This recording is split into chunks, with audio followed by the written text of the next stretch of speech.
Price the Lord, ஹல்லேலூயா. கிறிஸ்துவுக்குள் பிரியமானவர்களே, இந்த அருமையான காலை வேளையிலும் தேவ சமூகத்துக்கு வந்த உங்கள் ஒவ்வொருவரையும் இயேசுவின் இணையற்ற நாமத்தினாலே அன்பின் வாழ்த்துக்கள். இந்த நாளிலும் ஏசாயா 26 அதிகாரம் 4 அடியேன் வாசிக்கிறேன்.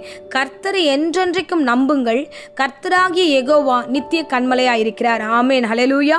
கர்த்தரை என்றென்றைக்கும் நம்ம என்ன பண்ணணும்னா நம்ப வேண்டும் என்று சொல்லப்படுகிறது. ஹல்லேலூயா. வாழ்ந்திருந்தாலும் சரி, தாழ்ந்திருந்தாலும் சரி, எந்த சூழ்நிலையில் இருந்தாலும் நாம் கர்த்தரை நம்புகிற பிள்ளைகளாய் மாற வேண்டும். ஆமென், ஹல்லேலூயா. என் தேவனுடைய பிள்ளைகளே, இந்த காலை வேளையில தேவ சமூகத்துக்கு வந்திருக்கீங்க. உங்களுடைய நம்பிக்கை யாரா இருக்கிறாங்க? நீங்க யாரை நம்பிட்டு இருக்கீங்க? யாரை ஃபாலோ பண்றீங்க? யார் மேல எல்லா பாரத்தையும் இறக்கி வச்சுட்டு நிம்மதியா இருக்கிறோம் நீங்க நினைக்கிறீங்க? இல்ல, நீங்கள் தேவாதி தேவனாகிய கர்த்தரை நம்புங்க. நீங்க மனுஷனை நம்புவதை விட்டு விடுங்கள் என்று வேதம் சொல்லுகிறது. சோ நம்புவதை காட்டிலும், அவர்களை நம்புவதை காட்டிலும் நீங்கள் தேவன் பேரில் பற்றுதலா இருங்க. தேவனை நம்புங்க. எப்போது நம்ப சொல்லியிருக்கிறார் தெரியுமா? ஏசாயா தீர்க்கதரிசி, என்றென்றைக்கும் நம்ப வேண்டும். நான் நல்லா இருக்கும்போது எனக்கு கர்த்தர் எல்லாம் கொடுத்தார், செய்தார், ஆசீர்வாதமா நடத்தினார் என்று அநேக இடங்களில் சாட்சி சொல்லிக் கொண்டிருக்கிறோம். எல்லா இடங்களிலும் நம்ம தேவனை குறித்து எல்லா காரியத்தையும் நம்ம பேசுகிறோம். அந்த காரியத்தில் மாத்திரமல்ல, நாம் ஒருவேளை நெருக்கடியான சூழ்நிலை கடந்து போகும்போதும் நாம் கர்த்தரை நம்புகிற பிள்ளைகளாக இருக்க வேண்டும். ஹல்லேலூயா. சோதனை வரும்போது நிறைய கேள்விகளை நம்ம ரைஸ் பண்றோம். ஏன் எனக்கு இந்த ஆண்டவர் இப்படி பண்ணிட்டாரு, ஏன் எதுக்காக இதை செஞ்சாரு, அதை செஞ்சாருன்னு சொல்லிட்டு நாம இந்த வேளையில நிறைய கேள்விகளை கேட்கிறோம். ஒரு விசுவாசி எப்படி நினைக்கணும்னா, இந்த சூழ்நிலையிலையும் கர்த்தர் என்னை கொண்டு வந்திருக்கிறாரு, காரணம் இல்லாம கர்த்தர் என் வாழ்க்கையில இதை அனுமதித்திருக்க மாட்டாரு.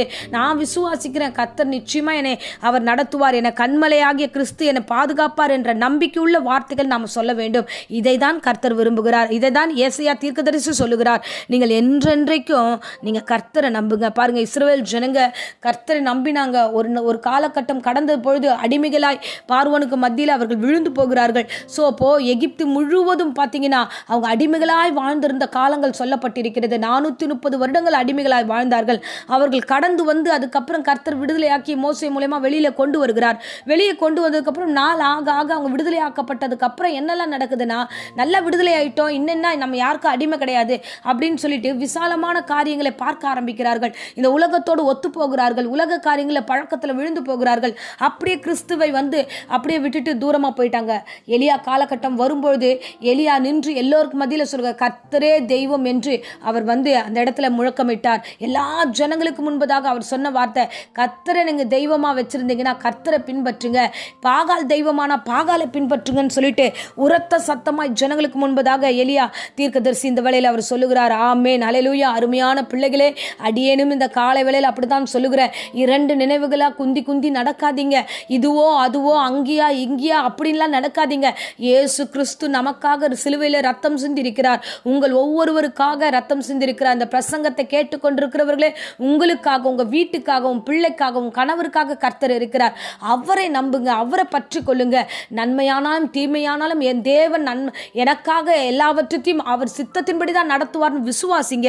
என் தேவன் பெரிய காரியங்களை செய்வார். ஹல்லேலூயா, ஹல்லேலூயா. கர்த்தர் நல்லவர், கர்த்தர் நல்லவர். சோர்ந்து போகாதீங்க. என் தேவனை நம்பும் பொழுது அவர் எப்படிப்பட்டவராக இருக்கிறார்னா, நித்திய கண்மலையா இருக்கிறார். அப்படின்னா நமக்கு ஒரு பாதுகாப்பான ஒரு மலை, பாதுகாப்பான ஆசீர்வாதமானவர் அப்படின்னு சொல்லலாம். ஆனால் வசனம் சொல்லுகிறது, ஏசாயா சொல்லுகிறார், நித்திய கண்மலையா இருக்கிறேன் என்று கர்த்தர் சொல்லுகிறார். நித்திய கண்மலைனா என்னன்னா, என் தேவன் தொடர்ச்சியாக நம்முடைய வாழ்நாளெல்லாம் அவர் நம்மோடு இருப்பார்.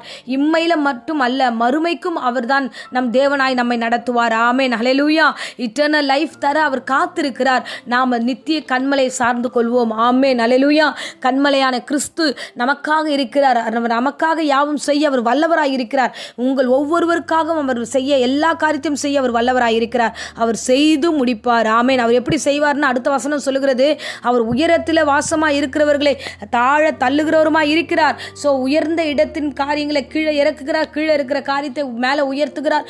அவர்தான் எல்லாவற்றையும் மாற்றி அமைக்கிற தெய்வமாய் இருக்கிறார். ஆமென், ஹல்லேலூயா.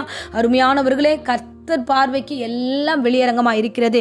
உங்களை குறித்து அவர் நன்கு அறிந்திருக்கிறார். நீங்கள் 2 நினைவுகளாய் சுற்றி திரியாதபடிக்கு கர்த்தரே தேவன், கர்த்தர் என்னோடு இருக்கிறார், அவர் என்றென்றைக்கும் நான் நம்புகிறேன், அவர் எனக்கு கண்மலையாய் இருந்து என்னையும் என் வாழ்க்கையும் ஆசீர்வதித்து நடத்துவார் என்று விசுவாசி. உங்கள் விசுவாசத்தின்படி உங்கள் வாழ்க்கை வாழ்ந்திருக்கும். ஆமென், ஹல்லேலூயா. உங்கள் விசுவாசம் பெரிதாய் காணப்படும். அப்பொழுது கர்த்தர் பெரிய பெரிய காரியங்களை கர்த்தர் தாமே உங்களுக்கு செய்தருளுவார். ஆமென், ஹல்லேலூயா. அருமையானவர்களே, இன்றைய வேத வசனத்தை கையில் வைத்துக் கொள்ளுங்க. தேவனை தேவனை நம்பிட்டு இன்னைக்கு மார்னிங்லேருந்து எல்லா வேலைகளையும் செய்ய ஆரம்பிங்க. நான் கர்த்தாவை நம்புகிறேன், அவர் எனக்கு எல்லாத்தையும் செய்வார் என்று நம்பி கடந்து போங்க.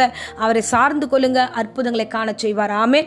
இப்பொழுதும் அடியேன் உங்களுக்காக ஜெபிக்கிறேன். அன்பு ரட்சகா, இந்த அருமையான தருணத்துக்காய் ஸ்தோத்திரம். ஜெபித்த ஒவ்வொரு பிள்ளைகளையும் நீர் ஆசீர்வதிப்பீராக. அப்பா ஆண்டவரே, 2 நினைவா இல்லை ராஜா, உம்மையே நோக்கி நித்திய கண்மலையாகிய கிறிஸ்துவை என்றென்றைக்கும் நம்புகிறவர்களாக, மனுஷனை அல்ல தேவாதி தேவானே உம்மை நம்புகிற பிள்ளைகளாய் இவர்களை மாற்றும். இவர்களை ஆசீர்வதியும். இவர்களை மயக்குகிற, பலவீனப்படுத்துகிற, ஆண்டவரே தேவையில்லாத கிறிஸ்துவின் வாழ்க்கை விட்டு வெளியே கொண்டு போகிற சாத்தானை இயேசுவின் நாமத்தில் சபித்து கட்டுகிறேன். உம்மையே விசுவாசிக்கட்டும். ஆண்டவரே இந்த கண்மலையை சார்ந்து கொள்ளட்டும். அவ்விதமாய் ஆசீர்வதியும். யாராகிலும் இந்த வேளையில் பலவீனத்தோடு, சோர்வோடு, பயத்தோடு யாராகிலும் இருந்தால் எல்லா பயத்தின் ஆவிகளை இயேசுவின் நாமத்தில் சபித்து கட்டுகிறேன். ஆண்டவரே சுகவீனமான காரியங்களை பூரண சுகத்தையும் ஆரோக்கியத்தையும் கர்த்தர் கட்டளையிடுங்க. தொடர்ந்து வழிநடத்தும். ஆசீர்வதியும். இயேசுவின் இணையற்ற நாமத்திலே ஜெபித்து ஆசீர்வாதத்தை ஒப்பு கொடுக்கிறேன். ஜீவனுள்ள நல்ல பிதாவே. ஆமேன். ஆமேன். Praise the Lord. God bless you.